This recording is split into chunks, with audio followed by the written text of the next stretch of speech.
Hello there.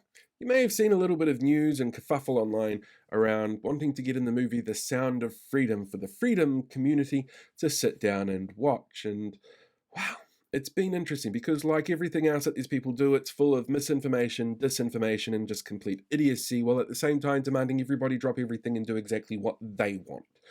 And it's just a really shitty way to go around looking at the world. So let me, as somebody who used to run a cinema, break down for you exactly why that's not gonna happen. So first things first, no, it hasn't been banned in the country. Here is the international release schedule for the movie. It is slated for an Australasian release on August 24th. So, yep, it's coming. And the reason that it takes so long to get here is, well, there's actually a couple of reasons, but the big one is it's coming from a small distributor. The distributor here is a faith-based company that don't have the resources to mass produce the hard drives that the film goes out on.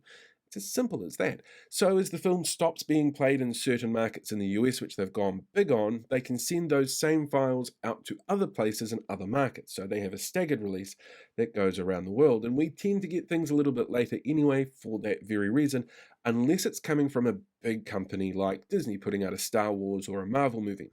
Now, like a Star Wars and a Marvel movie, they have really wide audiences. It's what we call a four-quadrant audience. It's male, female, older, and younger audiences are all going to find some kind of appeal in a film.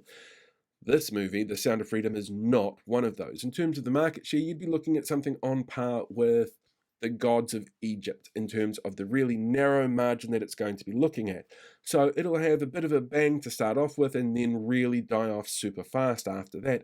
And even then, that market is marginalized even further because it's mostly going to be the freedom movement that ends up going up to it. When you put the word freedom into a title of a film starring a QAnon conspiracy theorist, you're going to really limit your market share, which means that it's probably not economically viable for it to be released on a wide range of markets around the country. Maybe in Christchurch.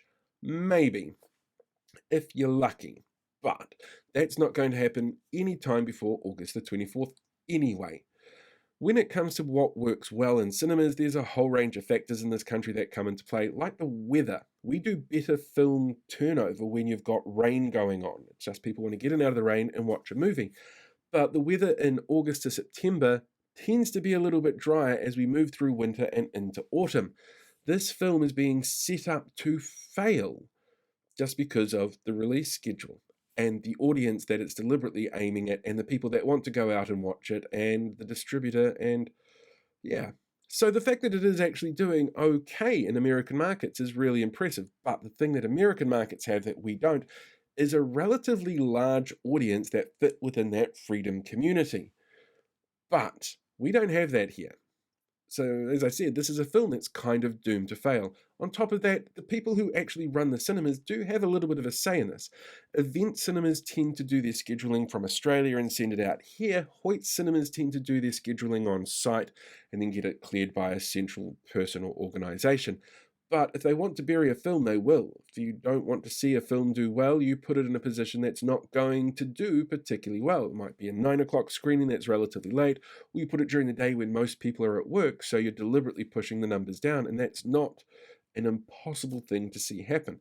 It's very rare for a film that has a daytime runtime to do really well. Hunt for the Wilder People is probably the big exception to that, but that's because it's a film that really appealed to older audiences who were coming in who were retired, who had the daytime free, and you'd still get 20 to 30 people per screening, so it was consistent. This film does not have that same audience breakdown. So what you'll end up seeing is it might get a very limited release in this country that will see a few people go along to the cinemas. Don't forget, these are the same people who left that mess in Wellington. I feel very sorry for the cinema staff who would have to clean up after them because, God, that would be a mission. Ugh.